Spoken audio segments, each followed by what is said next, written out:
Well, now back to the Pope's health battle, and it's understandably been a big topic of discussion in Catholic schools around the world as well as here at home. Fox 8's Michelle Ross shows us how students and teachers are reacting to the latest updates out of the Vatican about the pontiff's condition. Pope Francis has been hospitalized for nearly 2 weeks as he tries to recover from double pneumonia and early kidney failure. One of the oldest popes in history, his medical condition has caused serious concern for Catholics. It's kind of similar to the feeling of being on the bedside of a grandparent that's in the hospital, just praying that one day they'll come home. Students at St. Anthony's High School in South Huntington start every class with prayer, and they learn how to pray for each other, for the world, and for what's on their heart. With the Pope receiving medical treatment, there's been extra thought of him. It sort of extends our prayer, right? So Pope Francis is our father, really, in Rome, and a vicar of Christ. So he's kind of Christ's representative on earth. So we absolutely pray for him, especially in poor health. Christian Vedra just came back from the school's pilgrimage to Italy during Jubilee in Rome. They were hoping to see the Pope in person at the papal audience, but the Vatican canceled it. People were just kind of shocked, crossing their fingers, hoping that this wasn't like any horrible news and that this is something he could bounce back from. And we've just been continuously keeping him in our prayers and intentions, hoping for the best. The school also has adoration multiple times a month, but on Monday they specifically prayed for the Pope. We just sit and pray, we talk to God. It's a peaceful time where you just get to be by yourself for a minute, but of course God's always there talking and listening to you. And despite the school having mostly Catholic students, they welcome students of all faiths who still come into this chapel and pray for the Pope. They welcome people of all backgrounds, just as Pope Francis does. He wrote this beautiful letter to the Catholic bishops, encouraging them to continue to do the good work that they're doing and to be open to the good immigrants who are here that have helped us, especially here on Long Island. And until the Pope's condition greatly improves, they'll continue to pray for him. In South Huntington, Michelle Ross, Fox 5 News. And of course, for the latest updates on Pope Francis's health, you can download the free Fox Local app. After nearly a month, the Hoboken station will finally be open for PATH service starting tomorrow morning. Now, this comes after a 25-day closure to address critical repairs and major station work as part of the agency's 2-year, $430 million PATH Forward program.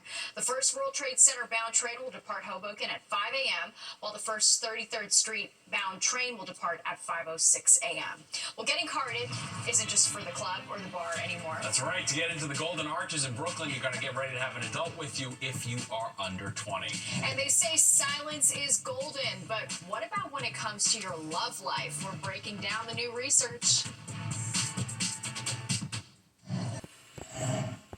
Well, it's a place many teens like to hang out after school, but now one McDonald's in Brooklyn is barring anyone under 20 from entering the restaurant without an adult accompanying them. Yeah, a sign went up on the door announcing the policy change last week, and as Fox 8's Arthur Sheehan explains, it comes after several incidents at this location.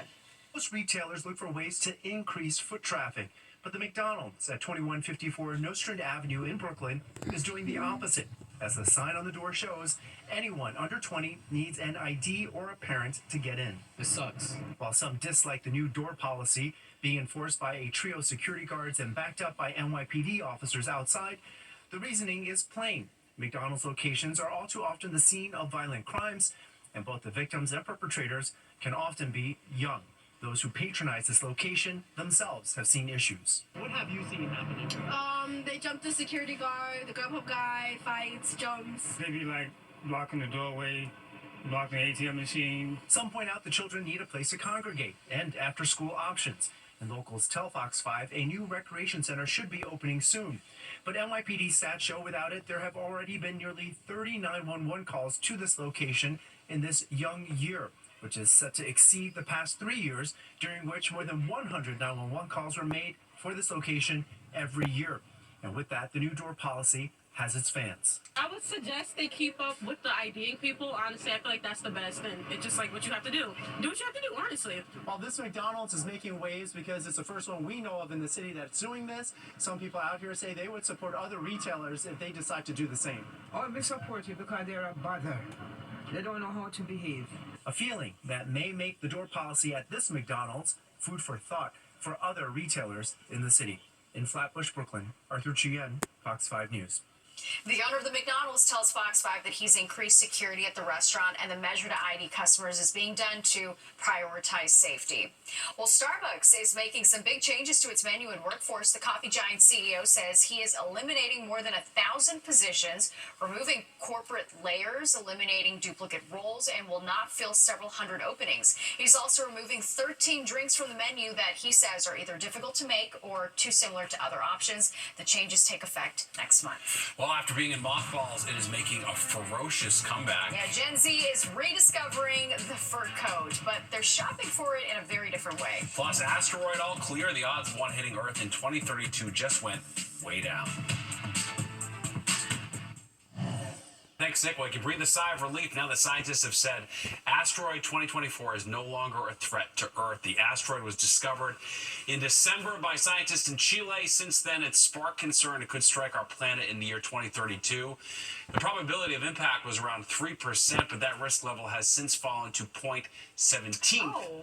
Of a percent. 3% was definitely too high. Yeah. So that's much to better. Get a reality check. That's there good we go. news. Indeed. All right. Well, victory in the air at St. John's University. How people on campus are reacting to the team's big win over UConn this weekend and being ranked number 7.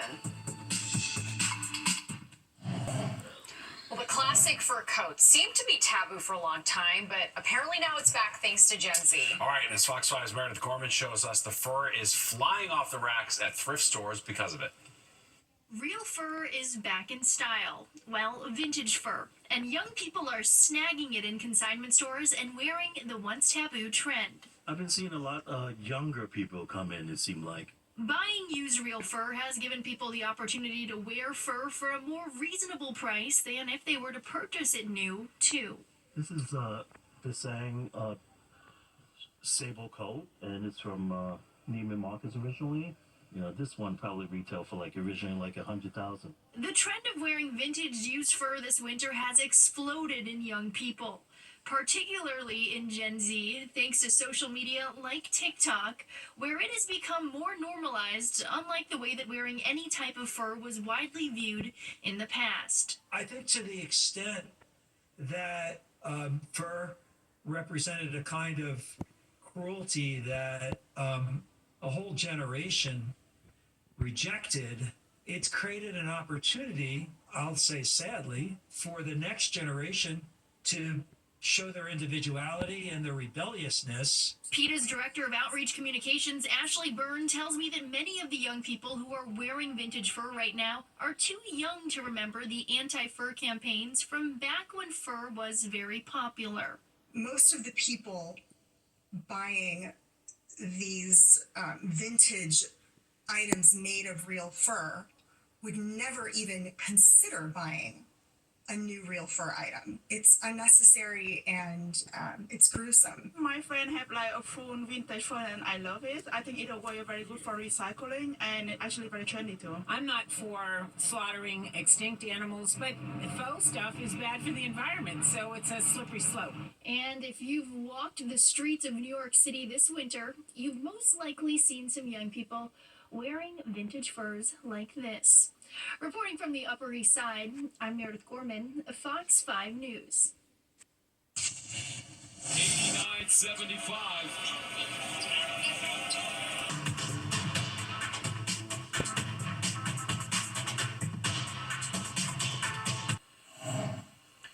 Well, a new study finds that silence is the best test of how strong your romantic relationship is. Researchers at the University of Reading found that sharing moments of silence can be the sign of a healthy relationship. They say sharing moments of natural silence shows intimacy and satisfaction. You should be comfortable in that silence, I agree. right? I love it. Agreed. And don't go anywhere. Good Night New York with Crystal Young and Ryan Christopher is next at 11, and you won't want to miss it. All right, that does it for us tonight. If you missed any part of the 10 o'clock news, you can always catch an encore on our free streaming app, Fox Local. Or you can stream our newscast anytime. Have a great night. We'll see you tomorrow.